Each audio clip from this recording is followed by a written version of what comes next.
So, the four similarities with sales. Firstly, there's always a starting line and there's a finishing line. And the finishing line could be our targets or our goals. And what we need to do is we need to resolve to complete our journey from our starting line to our finishing line, whatever happens. And in Roland's trip in the helicopter, we had some fog, so we had some unexpected things happen on the route. And in our sales careers, unexpected things happen to us. So we start off at the beginning of the year, we have a plan, and we have to work through whatever happens, whatever fog occurs in our daily careers, so that we still get to the finishing line. The second thing that happens in sales is there's always a time scale. So there's a time scale for us for each meeting, each day's activities, each week's activities, month and a year. And what we can't do, we can't go to MDRT at the end of the calendar year and say, do you know what, I'm really close for qualifying, can I have another few weeks, just add a few weeks on and I'll get there? No, we have to get our productivity within a fixed time scale. The third thing that I've become aware of is that we have to have proper preparation. So proper preparation prevents poor performance.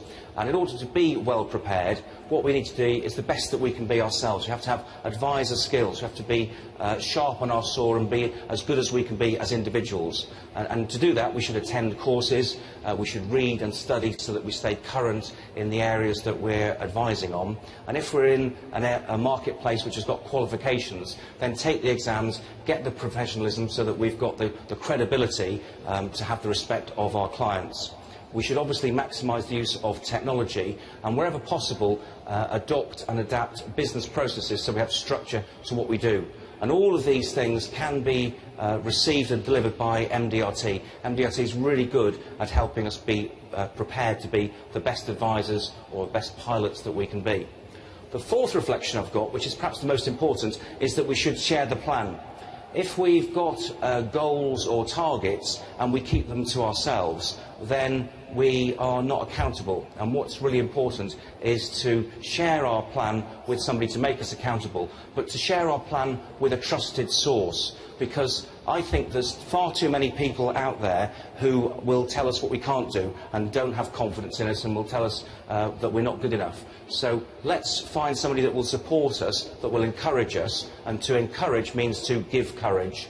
And MDRT, what a great environment we're in here for people to encourage us all to do better.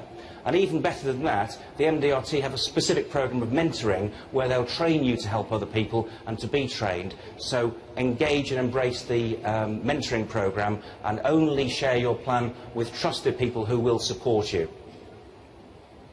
Now, I think that when we get on an aeroplane to fly with a pilot and with an airline, that we've got total trust in that pilot and in that airline to get us from the city A to city B.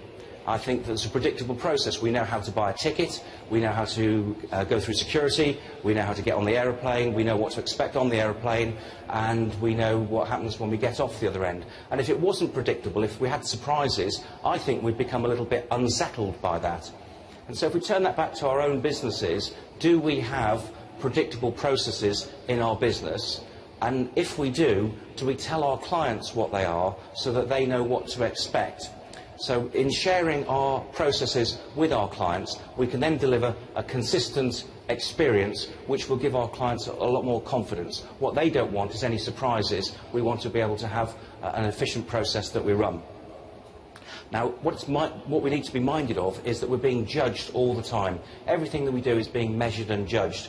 My father, when he used to go into a restaurant, the first thing that he would do is he would go into the toilets or the bathrooms or the restrooms and see if they were clean. And his opinion was that if he went into the restrooms and they weren't clean, if the restaurant hadn't paid attention to things that we could observe and we could see, then what on earth would be happening in the kitchens and the hygiene of areas that we couldn't see? And if we got onto an aeroplane and the areas around our seat were dirty or untidy or not clean, then if the airline isn't paying attention to the things I can measure and I can see, then what on earth is happening to the maintenance side of things that I can't see?